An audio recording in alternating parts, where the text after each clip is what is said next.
Hi, this is Chris from Total Parts Plus, and today we have a 2014 Hyundai i30 Elite, stock reference number 5757.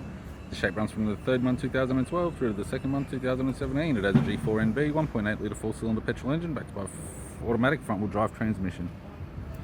G4NB 1.8 litre 4-cylinder petrol engine. We have the chrome radiator grille, right-hand headlight, right-hand fog light,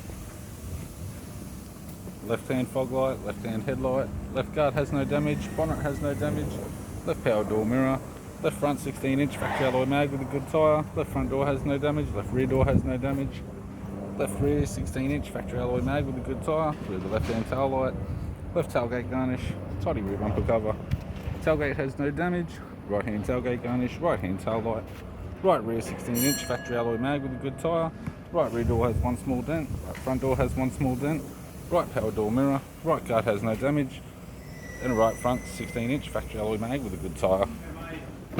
With the driver's side door trim, power window master switch. This vehicle is fitted with black cloth interior, automatic console, automatic gear shifter, climate control, heated controls, sat nav CD player, interior mirror, left sun visor, courtesy lamp, right sun visor, and the instrument cluster.